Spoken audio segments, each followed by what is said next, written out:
Guys, this is not a drill. I repeat, this is not a drill. I honestly thought Lost Records Bloom and Rage was the only game, sort of, but not really coming from the Life is Strange franchise. But no, that is a complete false. No, that's not happening. Hello, what's up, and welcome everyone. My name is Miss Quinn, and today we'll be talking about the new Life is Strange game. First off, before I truly begin, I really want to thank everyone who have recently watched my videos, liked my videos, and subscribing and commenting. I have been awestruck by all of this, but I do really want to say thank you. Seriously, this is something that I didn't think I would get to see, but it's just been like I said, I've been so awestruck, and then I've been kind of scared to release a video because I'm just like, what if I release a video and then everything just tanks from there? But thank you so much for those of you who have watched the Rachel Foster video that I did.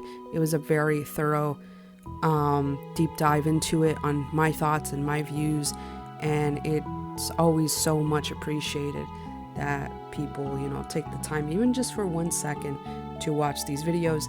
And now, with all that being said, before I get mushier, let's get back into the video. October is going to be an amazing month, in my opinion. Not only do we have the Silent Hill 2 remake coming out, but we also have Life is Strange Double Exposure, which, of course, since I don't have a PS5, I will be living vicariously through streamers and through friends who tell me, and I will just picture myself in their shoes, and that's how we're going to go about it.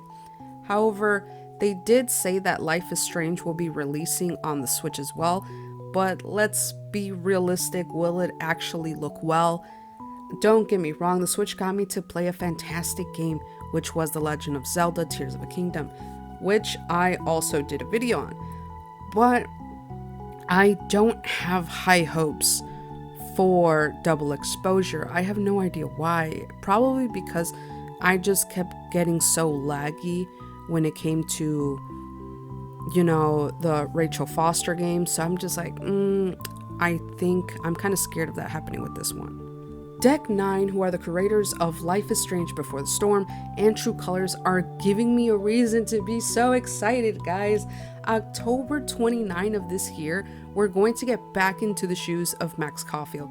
Sadly, however, we won't be able to use her rewind powers anymore since she lost them. Well, it seems to be more complicated than that. The Life is Strange team did a deep dive reveal livestream for Life is Strange Double Exposure to break down the information about the game, where it's described as a supernatural murder mystery. Now, Double Exposure does take place a few years after the game, and she has said bye to Arcadia Bay and hello to Vermont. If you guys know any of those references, thank you. Hello, what's up? Anyway, she now works as an artist in residence at a university, and after what happened in the first game, she has sworn to never use her rewind powers again. Now, it makes sense, seeing as how either ending that you picked would have massively traumatized her. But even without using her powers since the first game, they still evolved into her being able to jump in between two different timelines. Now, the creators are calling this power Shift, and she discovers it after losing her friend Safi. But you're not going to be able to use, the Shift power anywhere. There are only certain spots where you could use it. Because Safi is alive in one timeline while simultaneously being dead in another, this just means that in one timeline, we'll have to prevent a murder, while in the other timeline, we'll have to solve the murder that has already happened. There are two versions of every character, which is interesting since in the first game, changing one thing in the past meant changing everything. If you remember, you remember. You were able to stop, Chloe's dad from ever exiting the house. However, that just meant that later Chloe was going to get into an accident and you were having a totally different group of friends. The good thing though is that just because one person won't talk to you in one timeline doesn't necessarily mean they won't talk to you in the other timeline. However, you will have to be super careful. There is so many different social circles that you'll have to go through, all while having to look for clues to keep Safi in the other timeline alive. Which kind of sucks because she's supposed to be like a mentor to students, and now that she's juggling like having to open up, having to see if she should tell someone about her powers, and having to keep somebody alive who she deeply cares about now, I cannot imagine the stress that she is going to be under. I'm surprised she is not losing her hair. Now, as you all are obviously aware of, the beauty about these games is that there are multiple different endings that you can have. So heck, how can there even be a sequel? Because you'll need a sequel essentially to acknowledge both. So what on earth happened to Chloe? Because at least in my save, I chose to sacrifice Arcadia Bay. I'm so sorry. But the developers wanted to acknowledge both endings. In journal entries and thoughts and conversations with NPCs, with deciding whether or not to talk about her past or not. I honestly will be talking about my past. I feel like it's important to be open. But that's just me. In the beginning, the devs did mention that we have a conversation with Safi where we can basically info dump our choices onto her if we don't have the same file that we played the first game on, which honestly won't be a problem for me because I can even purchase the system that this will be available on. So, I don't mind. This is something that I remember they did with Life is Strange 2 when we were asked if we sacrificed Arcadia Bay. Then as Sean, we actually passed by there. Again, this was because for some reason my save file from 1 could not sync up to Life is Strange 2. So I had to literally tell the game like, hey, I sacrificed Arcadia Bay. Like I picked I picked Bay over everything else. For those of you who ever want to see my Let's Plays, I do have playlists on both Life is Strange 1, Life is Strange 2, even though I did not finish it. I finished the game, but I did not finish uploading it just because it got me so angry that I just wanted to keep on playing.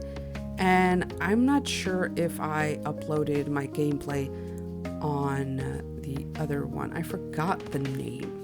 I also did upload Before the Storm, but anyway. But again, where's Chloe? Well, we don't know just yet, but she is mentioned by Safi as, so what's it about the blue hair girl, that you have in your wallet? Yep, that's right. I look in your wallet because you're so mysterious. So we do have, I'm guessing in that part, to answer who is Chloe, but where's Chloe would probably be reflected in Max's thoughts.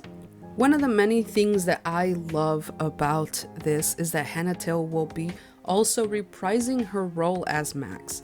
And the fact that she loves to be back in it, I'm pretty sure all of us are happy, super happy to have her. Hannah did say in an interview that Max felt like she needed to suppress her powers because everything that happened because of her. Like the whole weather phenomenons, Chloe, like for some reason, everything kept trying to take her out, even though we have already saved her, but we kept needing to save her throughout the game. And as we kept saving her and kept her alive, this horrible weather phenomenon is happening. But in the announcement trailer, we literally see a double moon, which reminded me heavily of the first game. However, the double moon was both, looking like a regular moon. This one is red, while the other one is a normal looking moon. Now, the devs did say that we'll learn about the evolution of her powers throughout the game, but could it be simply because she got older? I mean, growing up is a form of evolution, I guess, which would explain why her powers have changed, and she wouldn't notice that her powers have even changed if she stopped using it.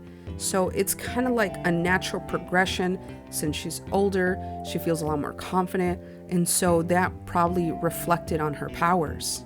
Life is Strange Double Exposure Digital Ultimate Edition will be available on PlayStation, Xbox, and Steam, and will run you about $80 plus tax.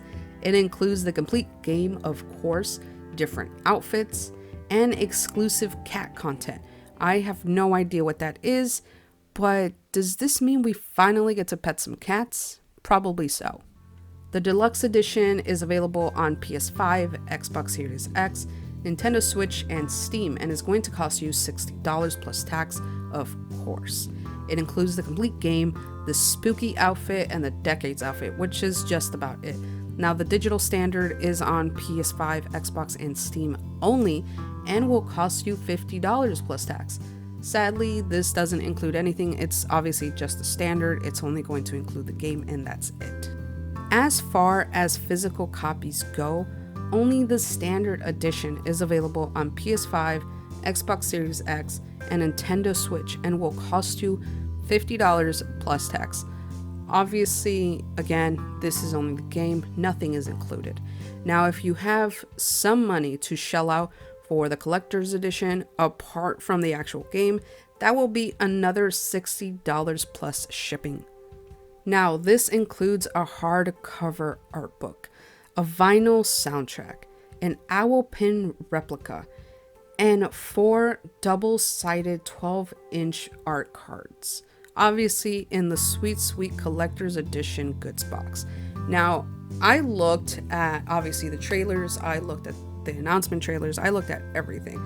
And the owl pin replica that she still wears, my opinion is that this is now her spirit animal, because it would make sense. Deers are curious creatures, so it would make sense that as a teenager, that would be her spirit animal. Owls are known to be wiser, and so that again does seem to reflect Max right now, because she's a lot more wiser and she is going to be more willing to use her powers, and hopefully she'll be more accepting of them. I can only speculate, of course, and for some reason people think this might be Rachel, which I don't think so. They're just like, well, maybe in this timeline she's alive. I don't know, but the good thing is that they do acknowledge that it's basically like a silly post, even though they do look strikingly similar. A lot of people seem to think that this might be Rachel, actually. And if that's Rachel, oh my god, what if we get to text Chloe just like Chloe texted us, like in Before the Storm? But Max, honestly, here's the thing. I'm gonna spill something. In my opinion, my humble opinion, please feel free to let me know what you think in the comment section down below. But in my opinion, Max was just such a shitty friend in Before the Storm, because Chloe tried her best to reach out and everything, and then Max was just saying, hey, instead of emailing, could you just text me? It'll be easier. And then she started texting, and yet you still don't reply. That's just me. Anyway, guys, I will definitely keep my ears and eyes open for more information about this game. I am so excited beyond words for this game. Can you tell I love the series, guys? I mean, we have this game, Lost Records, like, oh my god, I just love it. But it's okay, guys. Let me go put on some incense and calm down. Thank you all so much once again. 1, 2. Thank you guys so much once again for watching and joining by subscribing. It's amazing, and I could never be thankful enough. Anyway, have a wonderful, beautiful day. If there's anything you want to talk about, let me know in the comments. Have a great day. Bye.